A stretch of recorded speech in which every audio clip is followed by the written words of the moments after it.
I will travel where no man has dared to go. The accepted laws of physics break down. Boundary between the known universe and a place beyond the reach of science.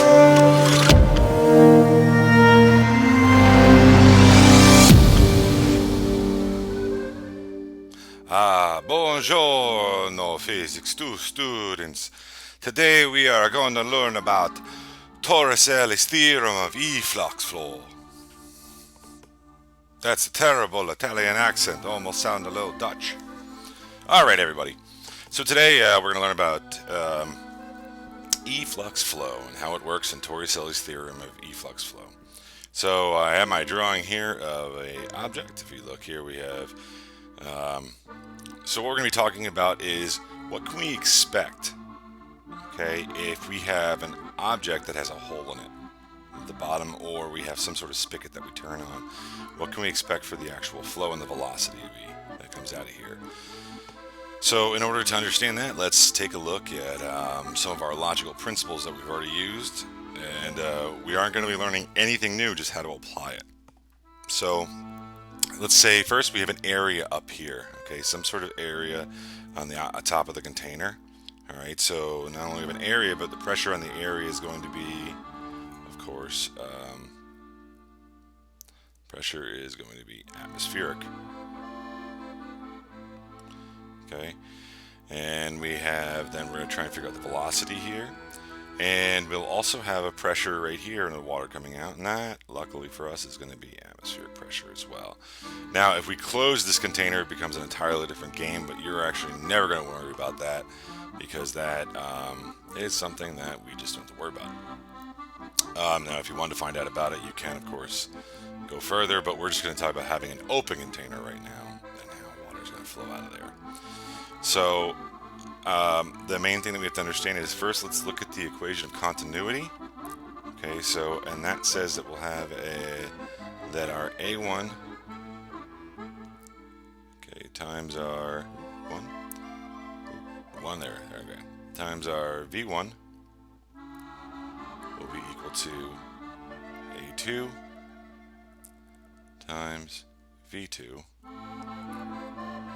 So if we think about, we want to see the velocity here at the top, and what's going to happen as this flows, think about it, the area is so different that you really won't notice. Based on the area differential, you won't notice this actually moving at all. It almost goes back to when we talked about hydraulics. You have such a difference in area from the volume change.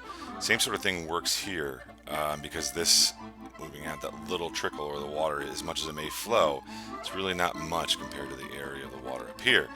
And that helps us out, because if I solve for it and say I want to know the velocity there, what I think of is, well, okay, if I take V1 is equal to the A2 times V2 divided by A1, the A1 is going to be so much bigger than this quantity up here that it will ultimately give us a number close to 0. So it'll be almost a small little trickle that happens, not very much. So because of that, we can just go ahead and we can use this later on after we apply Bernoulli's principle. So once again, we would see that this would be such a small, minute amount that it would be close to 0 for the velocity. Okay, and that's just based on the area being much bigger than this little tiny area here.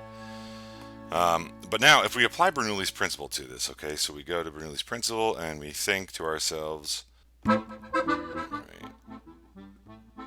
P1 plus 1/2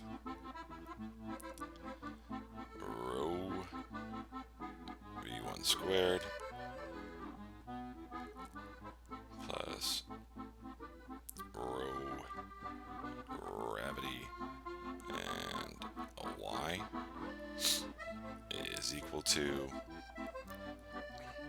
the pressure of 2 plus the 1/2 rho times velocity of 2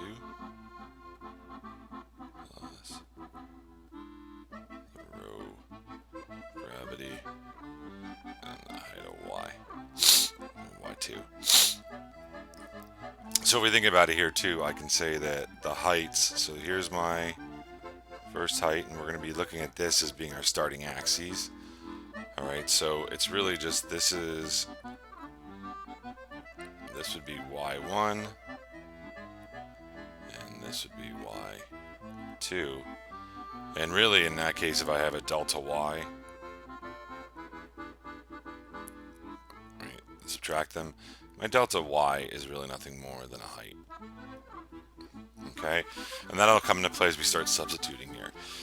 So the first thing I can think of is, well, my P1, right, and my P2, they are both the same. They're both rho, or I'm sorry, they're both the atmospheric pressure. So therefore, if I go, when I first start solving for V2, okay, the velocity out, now I can see, okay, if that's going to be P1 minus P2, well, if they're both the same, I can just cancel them out right away. The next part is I look here in this equation, well, I have rho on every single side in this part, so I can cancel out my rhos.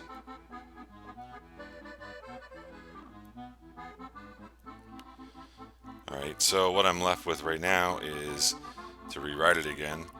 The 1/2 V1 squared plus gravity times y1 is equal to 1/2 V2 squared plus gravity times y2. And as we already saw, so the next thing I can do is just multiply both sides by 2, right, to get rid of these halves. And I also saw that, well, this is really going to be, so this y1 and y2 is actually going to be a height. So when I write everything over again, I cancel everything out and factor out the gravity, what I'll be left with is this equation here. V2, which was what we're solving for, is equal to the square root of 2 gravity times height. And I throw height in there once again because if I brought them all over, I just simply would have, once again, v squared, and I can drop my v1. Why can I drop my v1? I can drop my v1 because we already said up here it's going to be 0 in comparison to the two.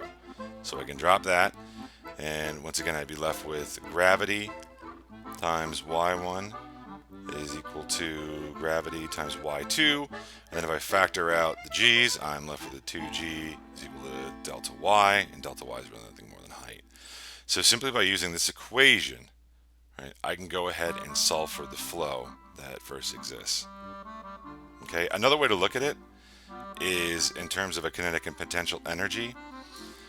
If I rewrite Bernoulli's equation again, cancel everything out, what I'll first be left with is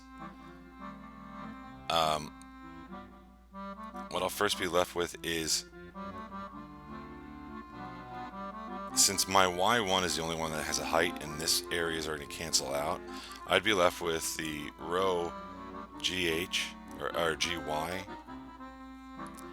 is equal to, and I've set my y to 0 down here, right, in that area, and I've set my y to 0, so I cancel out my potential energy is equal to 1/2 rho v squared. So I'm just looking at the equation from another sense, and what it's really saying is my gravitational potential energy will be equal to my kinetic energy. And what does that mean? Well, it means once again that it can never get any greater. So if I actually go ahead and erase that part there,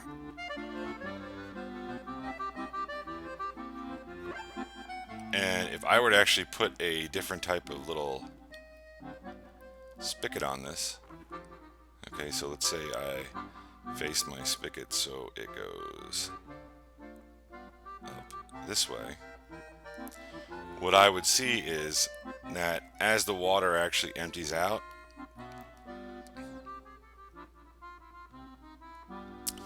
the water flowing out here as it comes out will never go higher, it'll always reach that same exact point right there.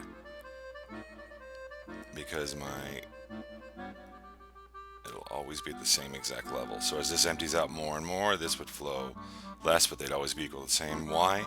Because my gravitational potential energy is equal to the kinetic energy, so the water flowing out. So this potential would be equal to this, it's kinetic flying out here. So that is Torricelli's theorem of efflux flow. And that is efflux flow right there. See, I just keep going Dutch with the accent. It's really bad. I sound like old Pennsylvania Dutch guys. But you guys are probably too old to really hang out with old Pennsylvania Dutch guys. I mean, like, too old that they weren't around. They're not around anymore. They were around a lot when I was a kid. They were always in the mall. Anyway, hope this helped. Goodbye.